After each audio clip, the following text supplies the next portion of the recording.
जय महाकाल दोस्तों, मेरे प्यारे सभी साधक और मेरे साधका को प्रणाम। दोस्तों, अगर आपको मेरा चैनल अच्छा लगता है तो इसे लाइक करें, सब्सक्राइब करें और नीचे एक बेल का आइकन दिया गया उसको ज़रूर दबाएं, ताकि मैं जो भी नई से नई जानकारी लेके आऊँ, कोई अनुभव, कोई साधना, कुछ ज्ञान, वो आप सब लोगों तक पहुँचता रहे।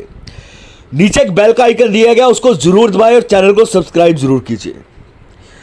आज मैं आप लोगों को साधना तंत्र क्षेत्र के बारे में और साधनाओं में प्रत्यक्षीकरण के बारे में कुछ गुप्त जानकारियां और कुछ गुप्त विधान बताऊंगा। मैं भी साधना क्षेत्र में, तंत्र क्षेत्र में सिद्धियों को किस तरीके से प्रत्यक्षीकरण किया जाता है और किस तरीके से उनको उसमें सफलता प्रदान की जाती है।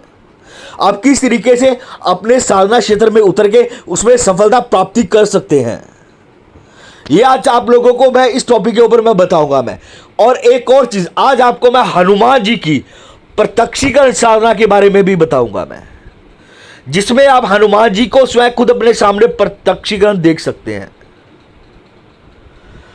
दोस्तों, तंत्र क्षेत्र में साधना में बहुत सारे विधान होते हैं। आज आपको मैं कुछ गुप्त जानकारियां दूंगा उसके बारे में, ताकि आप इस क्रिया को करके किसी भी देवी देवता को, किसी भी शक्ति को अपने सामने प्रत्यक्षीकरण कर सकते हैं। सबसे पहले तो आपको मैं बताता हूं यंत्र और मंत्र के बारे में। मेरी वीडियो को शुरू से लेकर अंत तक जरूर देखिए, ताकि आपको हर चीज के बारे में पूर्ण रूप से जानकारी मिले, क्योंकि कुछ चीजें ऐसी होती हैं जो अंत में बताई जाती हैं। तो वीडियो को शुरू से लेकर अंत तक जरूर देखिए। आज सबसे पहले मैं आपको बताता हूं यंत्र और मंत्र के बारे में। यंत्र और मंत्र क्या होता है? मंत्र उस चीज को बोला जाता है जिसके हम उच्चारण से किसी भी शक्ति को, किसी भी देवी देवता को हम आवाहन करते हैं। मंत्र हमें जहां देवी देवताओं से मिलता है, जहां हमें अपनी गुरु के मुख से मिलता है, क्योंकि वही ही उसी में सफलता प्राप्त होती है हमें। और यंत्र क्या होता है? आपने सुना होगा अप्सरा साधनाओं में यंत्र लगता है।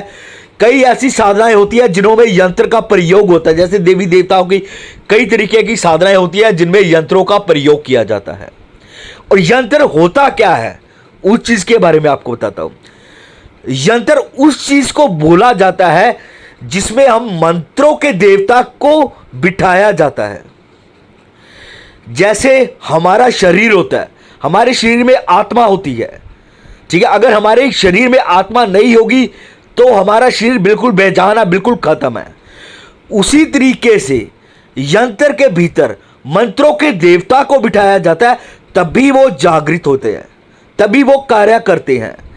यंत्र के अंदर मंत्र के देवता के साथ उनके देवता के संबंधी तथा क्षेत्रपाल भी उसी यंत्र के अंदर बिठाए जाते हैं, तथा देवता के रक्षक, उनके अनुज और उनके नीचे कार्य करने वाले अनेकों सेवकों को भी यंत्रों के अंदर बिठाया जाता है, जिस कारण से वह यंत्र प्रभावशाली बन जाता है। जब भी देवी देवता, किसी भी देवी देवता या किसी भी शक्ति का हम आवाहन करते हैं, हमारे द्वारा आवाहन किया जाता है, तो उस यंत्र को सामने रख के, उस यंत्र को जागृत करके, जैसे मैंने आपको बताया मैंने भी किस तरीके से देवी देवताओं को बिठाया जाता है यंत्रों में, यंत्रों को जागृत किया जाता है। और यंत्र असलियत में होते क्या हैं, उनका मेन महत्व क्या होता है साधना के भीतर। तो इसी तरीके से उनको आवाहन करके और मंत्रों के जरिए साधना पे बैठा जाता है, जिससे मंत्र पूर्ण रूप से सिद्ध और प्रभावशाली हो जाता है। उसमें ताकत आ जाती है मंत्रों के भीतर। इसी तरीके से साधना में और नियम होते हैं, जैसे विनियोग होता है, ठीक है। साधना को करने से पहले हमें विनियोग को छोड़ना पड़ता है मंत्र के अतिरिक्त। जैसे न्यास हो गया, जब भी मंत्र की साधना की जाती है तो मंत्रों की साधना से पहले हमें विनियोग किया जाता है, उसके बाद न्यास किया जाता है, फिर न्यास, ऋषि न्यास, कर न्यास, अंग न्यास और हृदय न्यास किया जाता है। यह समस्त न्यास के द्वारा हम अपने जितने भी हमारे बॉडी के अंग होते हैं, पार्ट्स होते हैं बॉडी के, उनके अंगों पे हमें अपने न्यासों को बिठाया जाता है। जैसे हृदय न्यास हो गया, कर न्यास हो गया, अभिन्यास हो गया, इस तरीके से न्यासों को अपने बॉडी के ऊपर बिठाया जाता है, जिससे शरीर एक किले की समान हमारा बन जाता है। इस चीज का करने का बेनिफिट क्या होता है? इस चीज को करने का बेनिफिट यह होता है हमारा भी कोई भी ऊपरी शक्ति, ऊपरी बाधा साधना करते समय हमें कोई भी दिक्कत नहीं देती, किसी भी तरह की कोई परेशानी नहीं देती, कोई तकलीफ नहीं देती साधना के भीतर। और हमारी साधना पूर्ण रूप से सफलता तभी प्रदान होती है जब हम हर चीज के कार्य को पूर्ण रूप से करते हैं, अन्यथा साधना में सफलता नहीं मिलती है। आगे बढ़ते हैं, वीडियो तो आगे अगले पार्ट में भी आपको बनाऊंगा जिसमें आपको इस चीज के बारे में पूर्ण रूप से जानकारी दी जाएगी।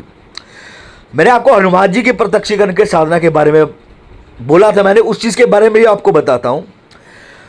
आज मैं हनुमान जी की साधना के बारे में कुछ रहस्य बता रहा हूं आपको। हनुमान जी जो कि चिरंजीवी हैं, उनकी साधना करने से कई तरह के लाभ होते हैं। जब भी इनकी साधना की जाती है, वो अपने भक्तों को, हनुमान जी अपने भक्तों को साक्षात रूप में प्रत्यक्षीकरण दर्शन देते हैं। दर्शन तभी देंगे वो जब साधनाओं के जो मंत्र होते हैं वो जागृत किए जाते हैं, अपने गुरु के मुख से लिए जाते हैं। जिस तरीके से मैंने बताया आपको, यंत्रों को जागृत करके उसमें देवी देवताओं को बिठाया जाता है। उन्हीं देवी देवता को बिठा के उन यंत्रों के जरिए ही, उसी यंत्रों में ही देवी देवता प्रत्यक्षीकरण विराजमान करते हैं, तभी वो आपके सामने प्रत्यक्षीकरण आपको दर्शन देते, अन्यथा कभी नहीं होते। इस चीज का ख्याल रखिए आप। जैसे हनुमान जी चिरंजीवी हैं, इस तरीके से कई चिरंजीवी हैं, जैसे ऋषि मार्कंडेय हो गए, वो भी चिरंजीवी हैं। अश्वत्थामा जी वो भी चिरंजीवी हैं। राजा बलि वो भी चिरंजीवी हैं। व्यास जी चिरंजीवी हैं। विभीषण चिरंजीवी हैं। भगवान परशुराम चिरंजीवी हैं। इस तरीके से कई ऋषि मुनि, देवी देवता ये चिरंजीवी हैं। अब आपको मैं थोड़ा सा बताता हूं इन चीजों के बाद। हनुमान जी चिरंजीवी किस तरीके से उनको वरदान मिला। हनुमान जी कल युग में, हनुमान जी सबसे जल्दी प्रसन्न होने वाले देवता माने जाते हैं। हनुमान जी इन अष्ट चिरंजीवियों जिनके बारे में मैंने आपको बताया, उनमें से एक चिरंजीवी हैं। सीता माता ने हनुमान जी को लंका की अशोक वाटिका में राम का संदेश सुनने के बाद जब आशीर्वाद दिया था, आशीर्वाद जब दिया था, वह अजर अमर रहेंगे, उन्हें वरदान, ये उन्हें तब वरदान मिला उन्हें कि उन्हें ना ही कभी मौत आएगी, ना ही कभी उन्हें कभी बुढ़ापा आएगा, जिसके कारण भगवान हनुमान जी को हमेशा अक्षय शक्ति का स्रोत माना जाता है, क्योंकि वो चिरंजीवी हैं, चिरंजीवा है और चिरंजीवी हैं। इस तरीके से अक्षरधामा के बारे में आपको थोड़ा सा बताता हूं। मैं सबके बारे में थोड़ा थोड़ा डिटेल में बता दूं ताकि आपको थोड़ा थोड़ा उनके बारे में मालूम होता रहे। अक्षरधामा, भगवान श्री कृष्ण ने अक्षरधामा को चिरकाल तक पृथ्वी पर भटकते रहने का श्राप दिया था, क्योंकि अक्षरधामा ने एक महापाप किया था। वह यह है कि उन्होंने अर्जुन के पुत्र विभिमन्यु को गर्भवती पत्नी के गर्भ में गिराने की कोशिश की थी, जिसके कारण भगवान श्री कृष्ण ने अति क्रोधित होकर उन्हें अक्षरधामा को चिरकाल तक पृथ्वी पर भटकते रहने का श्राप दिया था। इसके लिए वो श्रापित है, भटक रहे हैं। अब जैसे आप लगा लो, तीसरा आप लगा लो राजा बलि के बारे में आपको बताता हूं। राजा बलि भगवान प्रहलाद के वंशक है। बलि ने भगवान विष्णु के वामन अवतार को अपना सब कुछ दान कर दिया था। ये तो आप सब लोगों ने सुना होगा, ये देखा होगा आपने, टीवी में भी ये चीज़ों को आपने देखा होगा। जिन लोगों को पता नहीं है, छोटा सा आपको मैं एक चीज़ बताता हूँ। राजा बलि कौन थे आपने देखा होगा भी। राजा बलि वो थे जिन्होंने जब विष्णु जी ने अवतार लिया था, ठीक है, तो वो उनके पास गए थे दान के लिए, मांगने के लिए, ठीक है, मुझे 3 गज की ज़मीन चाहिए। तो उसमें राजा बलि ने कहा था आप 3 गज की ज़मीन ले लीजिए। आप लोगों ने ये चीज़ सीरियल टीवी में भी ज़रूर देखी होगी। तब भगवान विष्णु ने एक विकराल रूप लिया था। उन्होंने 3 गज जमीन में पहला जो उनका पांव था वो पाताल लोक, आकाश लोक और पृथ्वी लोक पे रखा था। ठीक है, जब दोनों पांव में समस्त ये आदि पृथ्वी आ गई थी, तब उन्होंने बोला था भी अब मैं अपना पांव कहाँ रखूं। तब राजा बलि ने, ठीक है, बोला था भी आप अपना पांव मेरे ऊपर रख लीजिए क्योंकि समस्त मैं ही संसार हूं। तब उन्होंने उनके ऊपर अपना पांव रखा था।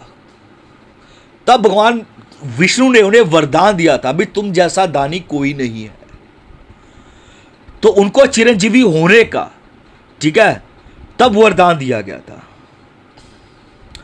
इसी तरीके से ऋषि मार्कंडेय हैं, ठीक है, इसी तरीके से कई हैं, परशुराम जी हैं, इसी तरीके से व्यास हो गए, विभीषण हो गया, ठीक है, इसी तरीके से हैं। तो जैसे मैंने हनुमान जी की आपको साधना के बारे में बताया, मैंने आपको इस साधना में आपको कुछ फायदे आपको बताता हूं। पहली चीज, एक तो प्रत्यक्षीकरण साधना है इसमें हनुमान जी की। इनकी 2 से 3 तरीके की साधना की जाती है जिसमें प्रत्यक्षीकरण में दर्शन दिया जाता है। पहली चीज, जैसे किसी के ऊपर कोई भी क्रिया हो, तंत्र क्रिया हो, भूत प्रेत, किसी भी तरह की कोई भी दिक्कत हो, उस अवस्था में हनुमान जी का एक मंत्र आता है, ठीक है। उस अवस्था में क्या किया जाता है, उनका एक हवन किया जाता है गुड़ और चने के साथ। 5 दिन की वो क्रिया होती है। चाहे सामने वाले इंसान के ऊपर कितनी भी बड़ी कोई भी ताकत क्यों ना हो, वो उसको खत्म कर देती है हवन के जरिए। बस शर्त यही होती है भी पहले मंत्रों को जागृत किया जाता है, उनको सिद्ध किया जाता है, उसके बाद वो क्रिया की जाती है, सफलता तभी मिलती है। दोस्तों, वीडियो तो और भी है कुछ ज्ञान के लिए, बहुत सारी चीजें हैं ज्ञान के लिए, ठीक है, जो आपको बताने वाली हैं। वो मैं आपको अगली वीडियो बनाऊंगा, अगला पार्ट बनाऊंगा इस वीडियो का, उसमें भी आपको और भी चीजें बताई जाएंगी। साधना में सफलता और असफलता के कारण, रीजन, इन सब के पीछे क्या होता है, सफलता किस तरीके से प्राप्ति की जाती है। जो मैंने अभी आपको क्रिया बताई हनुमान जी की, वो प्रत्यक्षीकरण क्रिया, उसमें प्रत्यक्षीकरण सिद्धि मिलती है हनुमान जी की। अपने सामने आप प्रत्यक्षीकरण देख सकते हैं क्योंकि वो चिरंजीवी है। ठीक है दोस्तों, जय महाकाल।